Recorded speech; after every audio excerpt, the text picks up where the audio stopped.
Good morning, students of class 9th.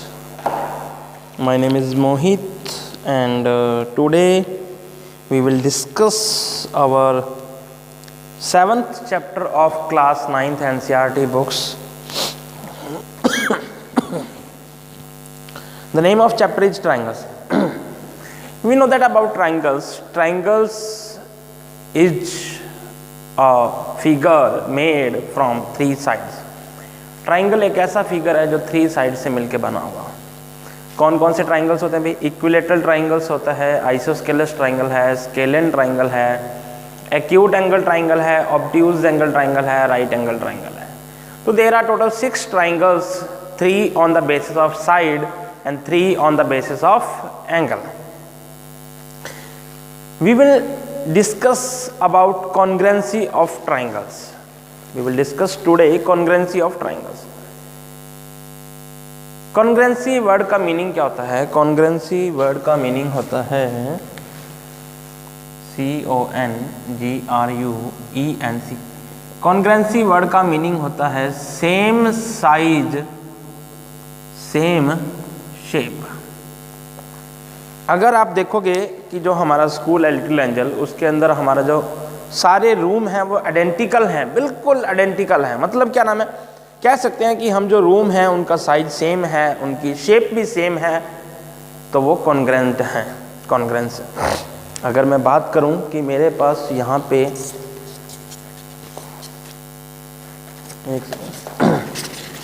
ये 2 टाइलें हैं, इनका भी साइज बिल्कुल सेम है, देखो बिल्कुल सेम साइज है इनका, तो हम कह सकते हैं कि ये दोनों कॉन्ग्रेंट हैं।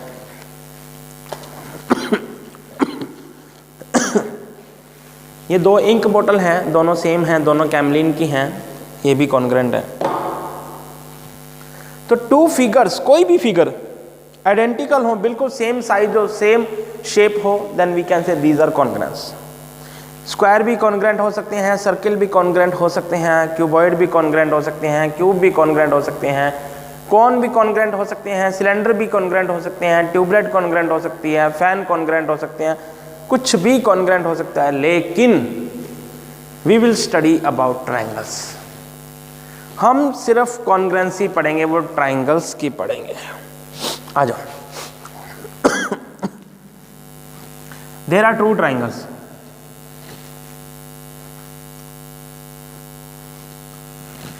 First triangle name is ABC. The name of second triangle is PQR. Triangle ABC and triangle PQR. What is the sign of congruency? 2 line है, उनके ऊपर ऐसा एक साइन बनेगा। कैसे बनेगा? ठीक है, मतलब पहले ऐसे, फिर यहां से ऐसे, तो कॉन्ग्रुएंसी का sign. Triangle ABC triangle PQR के कॉन्ग्रेंट होगा, कब होगा? When there corresponding side are equal. जब AB किसके इक्वल हो? PQ के, BC किसके इक्वल हो? QR के, और AC किसके इक्वल हो? PR के।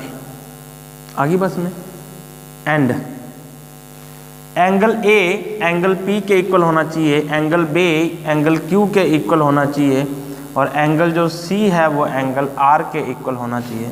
अगर ऐसा कुछ है, अगर ऐसा है तो हम कह सकते हैं कि ये दोनों ट्राइंगल कॉन्ग्रेंट होंगे।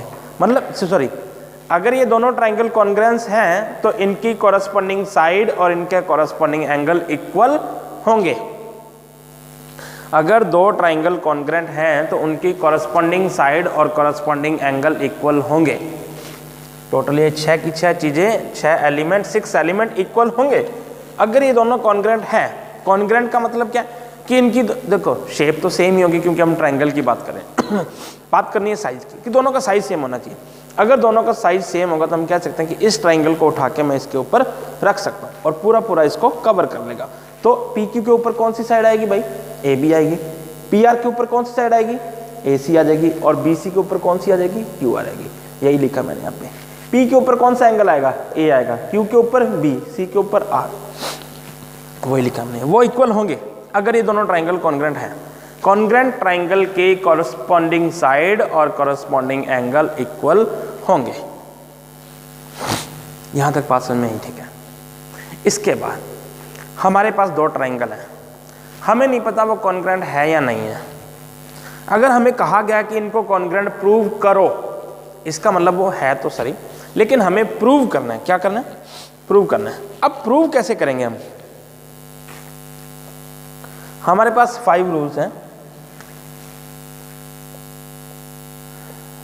Triple S, S A S, A S A S और आर एच एस। इन 5 रूल के अलावा आपने कोई भी नया रूल नहीं लगाना, ये ही 5 रूल है। अगर किन्हीं भी दो ट्राइंगलों को कॉन्ग्रेंट प्रूव करना है, अगर हम उनकी कॉरस्पॉन्डिंग साइड, सिर्फ साइड, तीनों साइड अगर हम इक्वल बता दें तो हम कह सकते हैं कि वो दोनों ट्राइंगल कॉन्ग्रेंट होंगे। अगर दो ट्राइंगल की कॉरस्पॉन्डिंग साइड हम इक्वल लिख पाएं तो हम कह सकते हैं we can write by triple S rule these two triangles are congruent if दो साइड और उनके बीच वाला, कोई और नहीं चलेगा, उनके बीच वाला एंगल अगर इक्वल हम बता दें। जैसे अगर हम कह पाएं कि ए बी जो है वो पी क्यू के इक्वल है और ए सी जो है वो पी आर के इक्वल है और एंगल ए एंगल पी के इक्वल है, तो कौन सा रूल लग जाएगा? Side angle side. कहने का मतलब है हमें इन 6 की जरूरत नहीं है, अगर हम 3 भी कर पाएं तो बढ़िया होगा। अगर हम 3 भी लिख पाएं साइड एंगल साइड, तो हम कह सकते हैं कि वो ट्राइंगल कॉन्ग्रेंट है। सभी के सभी 6 को चेक करने की जरूरत नहीं है। ए एस ए, दो एंगल और उनके बीच वाली साइड, कोई दूसरी नहीं चलेगी भाई, उनके बीच वाली चलेगी। अगर ऐसा भी है तो वो दोनों ट्राइंगल कॉन्ग्रेंट होंगे। दो एंगल फिर उसके जस्ट बाद वाली साइड, जैसे ये एक ट्राइंगल है, ये वाला एंगल और फिर ये वाली साइड। देखो एंगल फिर एंगल के साथ वाली साइड आ गई। हाँ, ऐसा कोई जरूरी नहीं है कि इन्हीं दोनों एंगलों को चूज करें। ये वाला एंगल, ये वाली साइड भी कह सकते हैं, चाहे ये वाली हो, फिर ए एस हो जाएगा, चाहे ए एस करो, वो तो बात एक ही है। इधर से शुरू करेंगे या इधर से शुरू करेंगे। उसके बाद ये हो गया, फिर आर एच एस, ये लगेगा सिर्फ राइट एंगल ट्राइंगल में, क्योंकि आर का मतलब है राइट एंगल और एच का मतलब है हाइपोटेनस और एक साइड आ जाए तो हम कह सकते हैं कि आर एच एस रूल से दोनों ट्राइंगल कॉन्ग्रेंट होंगे। अब टोटल हमारे पास 6 एलिमेंट हैं, जिसमें से हम 3 तो कॉन्ग्रेंसी के वक्त यूज ही कर लेंगे, चाहे तीनों साइड हो, 2 साइड एक एंगल हो, 2 एंगल एक साइड हो, 2 एंगल एक साइड हो, चाहे आर एच एस में भी क्या गया, एक एंगल आ गया और हाइपोटेनस भी एक तरह से साइड ही है और एक साइड, 2 साइड एक एंगल आ गया। मतलब ये है कि अगर हमारे पास 6 में से अगर हम 3 तो कॉन्ग्रेंसी के वक्त यूज कर लेते हैं और हमने उनकी कॉन्ग्रेंसी प्रूव कर दी, अगर वो कॉन्ग्रेंसी हमने प्रूव कर दी तो वी कैन राइट वो 6 के 6 इक्वल होंगे। 3 तो हमने लिख ही दिए इक्वल है। इसका कहने का मतलब होगा बचे हुए तीनों वो भी इक्वल होंगे। मतलब corresponding part of congruent triangle, क्या वर्ड मीनिंग है इसका? Corresponding part of congruent triangle, मतलब बचे हुए तीनों भी कॉरस्पॉन्डिंग होने चाहिए, वो भी आपस में इक्वल होंगे अगर हम उनकी कॉन्ग्रेंसी प्रूव कर दें। चलते हैं अभी आगे, चलते हैं अब आगे।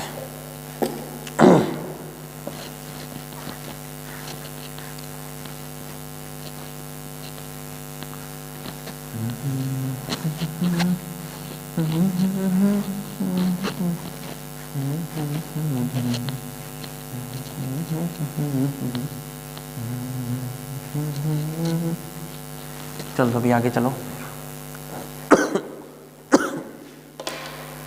फर्स्ट क्वेश्चन की तरफ मूव करते हैं, एक्सरसाइज 7.1 के।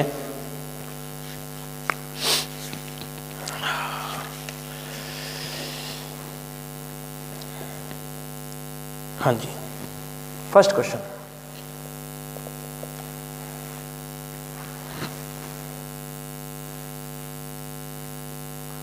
कुछ चीजें क्वेश्चन के साथ साथ बताऊंगा, ध्यान से सुनना मेरी बातों को।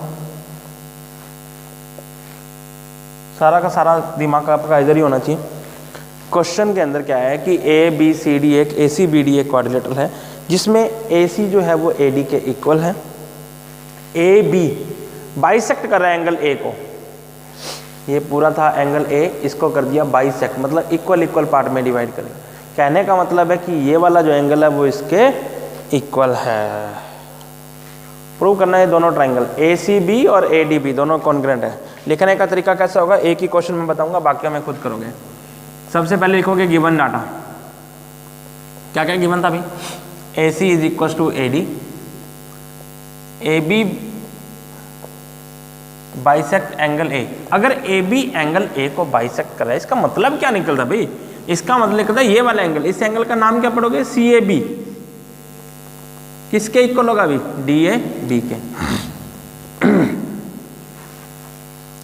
एंगल का नाम पढ़ना छोटी बातों में, छोटी क्लास में सिखाया है। बाइसेक्ट का मतलब मैंने आपको बता दिया कि उसको इक्वल इक्वल पार्ट में डिवाइड कर रहा है। अगर इसको बाइसेक्ट करे तो इसका मतलब ये हो गया। सबसे पहले टू प्रूव, गिवन डाटा लिखने के बाद भाई टू प्रूव, क्या प्रूव करना है, क्या प्रूव करना है वो लिखो तो सही ना, जो चीज़ प्रूव करनी है एग्जामिनर को पता तो करे ना क्या प्रूव करना है। ए बी सी, कौन सा, ए बी सी ऊपर वाला, ए बी सी कॉन्ग्रेंट है किसके, ए बी डी के। A B C A B D मतलब ऊपर वाला और नीचे वाला। आपके पास दो पेन होंगे, एक रेड कलर का होगा, नहीं एक ब्लैक होगा और एक ब्लू होगा। तो जो दो ट्राइंगलों की बात कर रही है उनमें से एक को तो आप ब्लू से डार्क कर लो और एक को आप ब्लैक से डार्क कर लो। नींद आ रही है, चलो अभी गिवन आ गया, टू प्रूव आ गया, अब आएगा प्रूफ। जिन दो ट्राइंगलों को कॉन्ग्रेंट प्रूव करना है उनको चूज करो। In triangle A B C and triangle A B D, ध्यान से देखो भी, ए बी सी और ए बी डी में क्या क्या इक्वल है।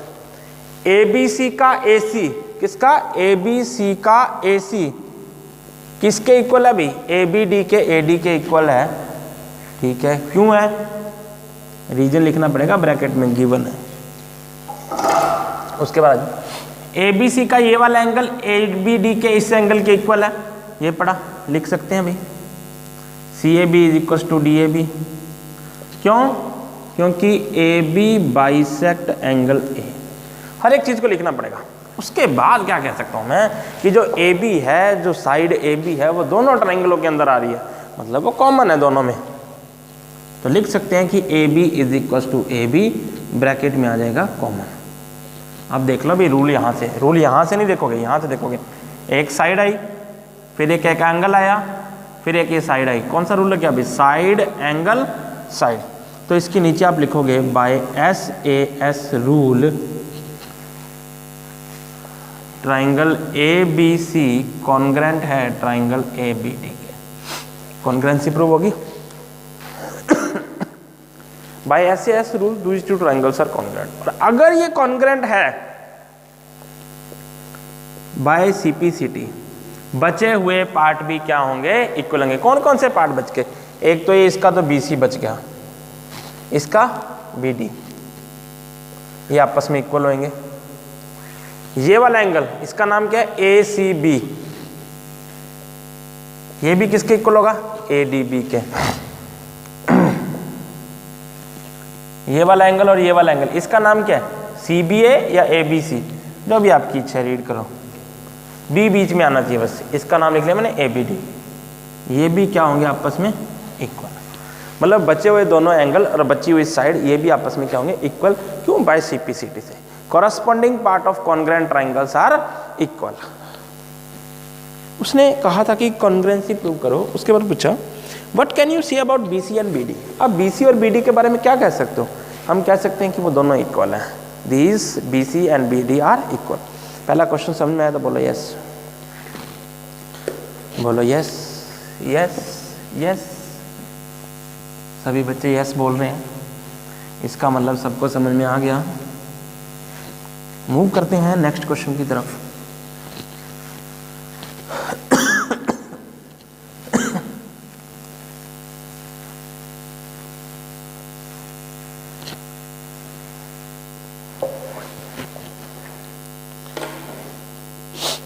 हाँ जी भाई, सेकंड आप खुद करोगे, मैं थर्ड करा रहा हूँ।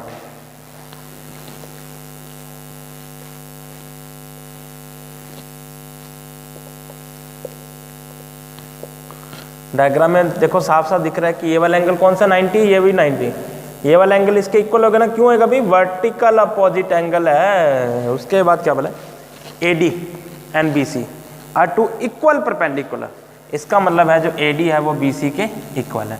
रूल देख लो कौन सा लग रहा है, एंगल एंगल साइड। उसने क्या कहा था, प्रूव क्या करना था, CD AB को बाइसेक्ट कर रही है, इसका मतलब क्या है कि AB के दो टुकड़े हो गए, कौन कौन से, OB और OA, ये अपने को इक्वल प्रूव करने थे। टू प्रूव में क्या लिखोगे, OB is equal to OA, ये आपको प्रूव करना है। OB और OA, इस बार ये क्वेश्चन थोड़ा सा इंपॉर्टेंट है, वैसे आसान है इंपॉर्टेंट। कैसे, इसमें आपको ये नहीं बताया कि ट्राइंगल कौन कौन से लेने हैं। फर्स्ट में देखो, सेकंड में देखो, उसने डायरेक्ट बोला कि इन दो ट्राइंगलों को कॉन्ग्रुएंट प्रूव करना आपने, लेकिन थर्ड ट्राइंगल में उसने बताया नहीं कि आपको कौन कौन से दो ट्राइंगल लेने हैं। इधर आपको थोड़ा दिमाग लगाना पड़ेगा, क्या चीज़ प्रूव करनी है और क्या इक्वल गिवन है, ऐसा कौन से ट्राइंगलों के अंदर आ रहा है।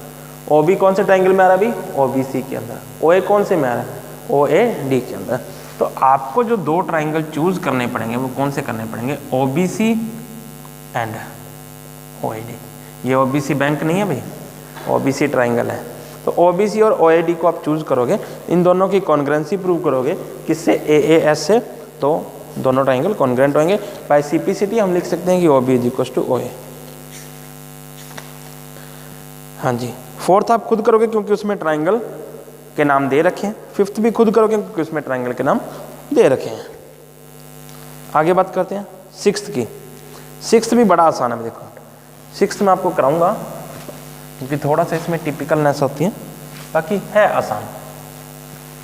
क्योंकि सिक्स्थ में भी नाम नहीं दे रखा इसलिए मैं आपको करवा रहा हूँ, और कोई बड़ी बात नहीं। देखो भी डायग्राम तो आप बना लेना, मैं तो सिर्फ आपको ट्राइंगल बता रहा हूँ कौन कौन से लेने हैं। ऐसे ट्राइंगल लेने हैं जिसमें AC और AE आ रहा हो, क्योंकि अपने को इक्वल है, गिवन है, इसको यूज कर सकें। एक में AC आ रहा हो, एक में AE आ रहा हो, दोनों ही एक में ना आ रहे हो कहीं, AB is equal to AD। ऐसा ट्राइंगल जिसमें AB आ रहा हो और दूसरे में AD आ रहा हो, और BAD और EAC, ठीक है ना भाई। और प्रूव क्या करना है, वो चीज़ भी आनी चाहिए, जो चीज़ प्रूव करनी है ये अपने को टू प्रूव करना है, ये भी तो आना चाहिए। कहीं यही ना आए तो प्रूव कहाँ से करोगे। तो आप ऐसा ट्राइंगल चूज करो जिसमें AC, AB और BC भी, देखो ABC, तो क्या क्या समझ में आ रहा है, यहाँ से ABC समझ में आ रहा है ना। तो मैंने चूज कर लिया भाई ट्राइंगल ABC, एंड इधर से भाई क्या समझ में आएगा, इधर से समझ में आ जाएगा मेरे को सर की DE चाहिए तो DAE लेना पड़ेगा। अपनी बुक ओपन करोगे तो अपने आप पता चल जाएगा कि मेरे को इधर से ABC लेना पड़ेगा, क्योंकि BC चाहिए तो BC तो आना चाहिए ना, और DE चाहिए तो DAE लेना पड़ेगा। चलो भाई,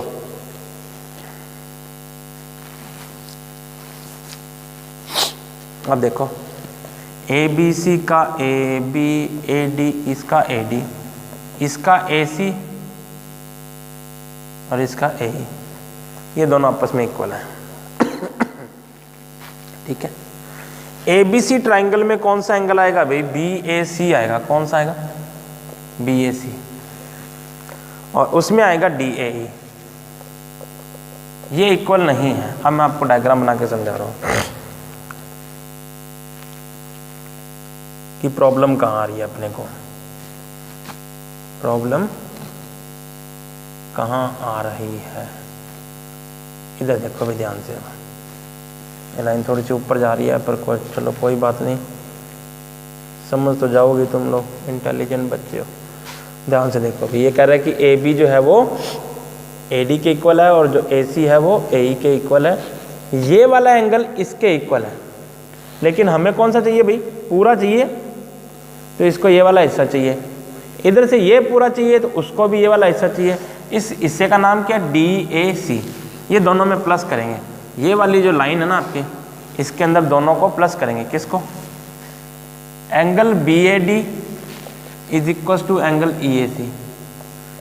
BAD में प्लस करोगे DAC को, और EAC में भी प्लस करोगे एंगल DAC को। इसको प्लस करने पे ये बन गया BAC, उसको प्लस करने पे बन गया DAE। वो भी लिख लूँगा कि BAC इक्वल है DAE के। रूल बन गया भाई, ये वाली साइड ये पूरा एंगल और फिर ये वाली साइड, कौन सा रूल लग गया? Side angle side. These two triangles are congruent by CPCT, BC is equal to DAE। 7th खुद करोगे, 8th खुद करोगे, क्योंकि ट्राइंगल दे रखे हैं। नाम नहीं दिया होगा वो मैं वहाँ पे खुद करवा रहा हूँ आपको। 7.2 पे आ जाओगे, बड़ी आसान यूनिट है 7.2। आइसोस्केलस ट्राइंगल की प्रॉपर्टी बता रहा कोई बच्चा भाग के, जल्दी से बता रहा भाई आइसोस्केलस ट्राइंगल की प्रॉपर्टी क्या है। ठीक है, तो एक बच्चे ने बताया कि आइसोस्केलस ट्राइंगल की प्रॉपर्टी सर उसकी दो साइड इक्वल होती हैं। अब मैं बता देता हूँ एक प्रॉपर्टी कि अगर उसकी दो साइडें इक्वल हैं, आइसोस्केलस ट्राइंगल की दो साइड इक्वल हैं, उनके सामने वाले एंगल भी इक्वल होंगे। Angle opposite to equal side are equal. Equal साइडों के सामने वाले एंगल भी क्या होंगे? इक्वल होंगे। 7.2 फर्स्ट क्वेश्चन ध्यान से देख लो, इसको याद रखना, बड़ी काम आएगी।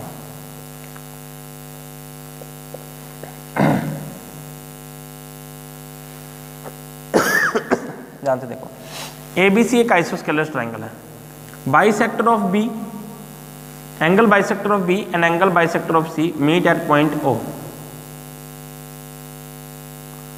और O को ऐसे ज्वाइन करना है।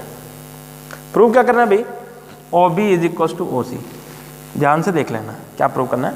OB is equal to OC। देखो एंगल B एंगल C के इक्वल है, तो एंगल B का हाफ और एंगल C का हाफ भी क्या होएगा? इक्वल होएगा। और पूरा B है, B का हाफ क्या बनेगा? OBC। तो OBC किसके इक्वल होगा और एंगल C का हाफ क्या बनेगा? OCB। अगर OBC OCB के इक्वल है, मतलब ये वाला एंगल इसके इक्वल है, तो इसके सामने कौन सी साइड आ रही है? OB, और इसके सामने कौन सी आ रही है? OC। क्यों भाई? क्या लिखोगे? इसका उल्टा लिख लोगे अगली लाइन में स्टार लगा के, side opposite to equal angle are also equal. मतलब उल्टा पुल्टा ही है। अगर एंगल इक्वल है, मतलब साइड इक्वल है तो एंगल इक्वल होंगे, एंगल इक्वल है तो साइड इक्वल होंगे। ये आइसोस्केलस ट्राइंगल में चलता रहेगा। मतलब क्या है, हो गया प्रूफ। उसके बाद प्रूफ क्या कर रहा है कि AO जो है वो इसको बाइसेक्ट कर रही है, मतलब ये वाला हिस्सा और ये वाला हिस्सा इक्वल है, मतलब ये वाला एंगल और ये वाला एंगल इक्वल है। क्या प्रूव करना भाई? BAO CAO। अब दो एंगल इक्वल प्रूव करने हैं, ये कैसे करेंगे? कॉन्ग्रुएंसी से। कौन कौन से दो ट्राइंगल चूज करेंगे जिसमें दोनों एंगल आ रहे हो? ये वाला एंगल किस में आ रहा है? OAB के अंदर, एंड ट्राइंगल OAC में। देखो भाई OA, अगर मैं दिखा आराम से बताऊँ कौन से किसकी बात करूँ मैं? सिर्फ इसकी, एक इधर वाला और एक इधर वाला, ये स्टार और ये टिक वाला। स्टार में देखो और टिक में देखो, दोनों में देखोगे ध्यान से OA तो कॉमन आ रहा है। आइसोस्केलस के कारण AB AC के इक्वल होगा। आइसोस्केलस ट्राइंगल की दो साइडें इक्वल होती हैं। तीसरी बात, अभी अभी हमने प्रूव करा कि OB OC के इक्वल है। कौन सा रूल लग गया अभी? किसी दो ट्राइंगलों की तीनों साइडें कॉरस्पॉन्डिंग साइडों के इक्वल है, मतलब दोनों ट्राइंगल कॉन्ग्रुएंट है। और अगर ये कॉन्ग्रुएंट है तो इसका ये वाला एंगल इसके इक्वल होगा। बाय SSS OAB कॉन्ग्रुएंसी है OAC के बाय CPCT। ये वाली लाइन लिखोगे, उसके बाद लिखोगे OA बाइसेक्ट एंगल है। आसान है ना? बड़ी आसान यूनिट है भाई, बड़ी आसान यूनिट है। सेकंड खुद करोगे।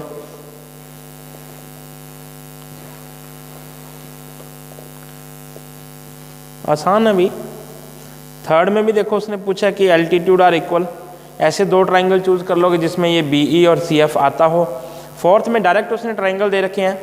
फिफ्थ में जैसे एंगल, फिफ्थ करा देता हूँ, 5th करा देता हूँ भी, चलो कोई बात नहीं।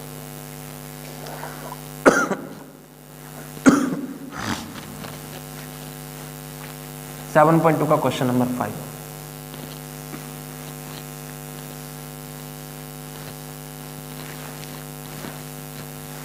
सेवन पॉइंट टू का क्वेश्चन नंबर 5 मैं आपको करवा देता हूँ।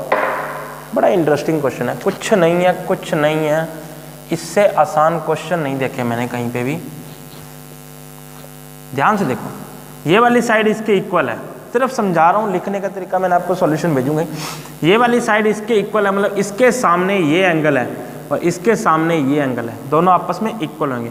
मतलब अगर ये स्टार है तो ये भी क्या होगा, स्टार। ये वाली साइड इसके इक्वल है, इसके सामने ये एंगल और इसके सामने ये एंगल, अगर ये टिक है तो ये भी टिक होगा। वो कह रहा है कि प्रूव करने के लिए ये पूरा एंगल, इस पूरे में कौन कौन आ रहा है भाई, स्टार और टिक आ रहे हैं। कौन कौन आ रहा है, स्टार और टिक आ रहे हैं। इस पूरे के इक्वल आ रहा है, क्या इसमें भी स्टार और टिक आ रहा है? हाँ जी भाई, इसमें भी स्टार और टिक आ रहा है। इसका मतलब ये वाला पूरा एंगल इस पूरे एंगल के इक्वल है। सॉल्यूशन आपको मिल ही जाएगा।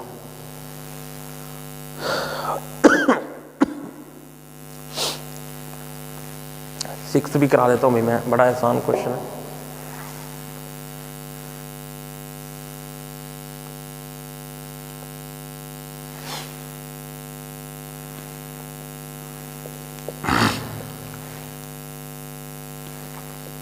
प्रूव करना है BCD एक राइट एंगल है।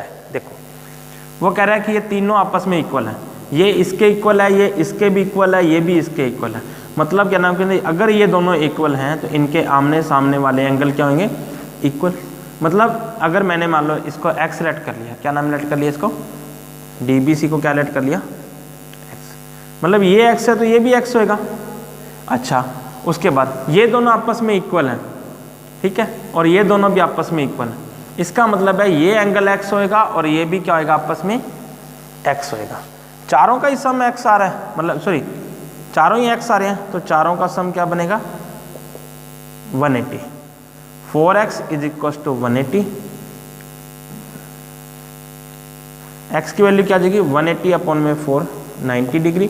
x की वैल्यू अगर 45 आएगा भाई, बोलते ही नहीं हो तुम लोग। x की वैल्यू 45 डिग्री आ गई, हमें चाहिए पूरा c। Angle c is equal to x plus x मतलब 2x, मतलब 2 into 45 is equal to 90 degree. और अगर ये 90 डिग्री है तो हम कह सकते हैं कि BCD एक राइट एंगल है।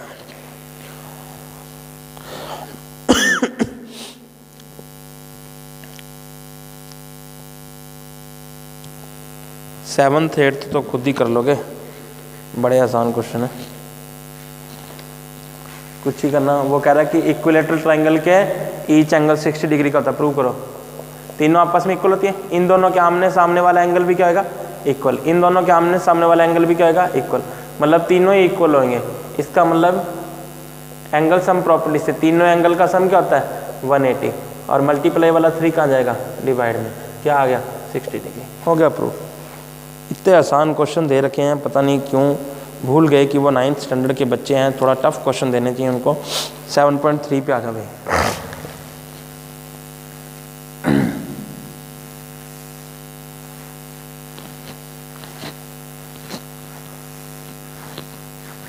एक ही क्वेश्चन कराऊंगा 7.3 का, सब में RHS ही लगना जा रहा था, फिर भी बता देता हूँ कि RHS लगाना कैसे है। पहला ही क्वेश्चन, कोई डाउट आया आप कोई भी क्वेश्चन पूछ सकते हो मेरे से, उसमें कोई दिक्कत नहीं है। मैं सोच रहा हूँ कि सिमिलर क्वेश्चन है, एक जैसे क्वेश्चन है, थोड़ा खुद ट्राई करोगे तो आपका जो है कॉन्फिडेंस भी बढ़ेगा और आपकी प्रैक्टिस भी हो जाएगी। क्या कह रहा है कि ABC एक आइसोस्केलस ट्राइंगल है, DBC भी एक आइसोस्केलस ट्राइंगल है, जिनका बेस सेम है BC और A और D सेम साइड में है, ऊपर नीचे नहीं है।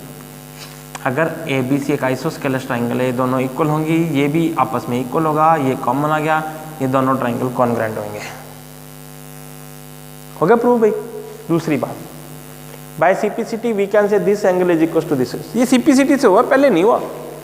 अगर ये इसके इक्वल है, दूसरी लाइन में उसने कहा कि ABP और ACP प्रद्युम्न है ना, वो दोनों भी आपस में इक्वल है। देखो भाई, ये वाली इसके इक्वल आ जाएगी, ये पूरी कॉमन आ जाएगी, और ये वाला एंगल इसके इक्वल आ जाएगा। तो कौन सा रूल लगा, साइड एंगल, और ये वाला साइड, ये भी इक्वल हो गए।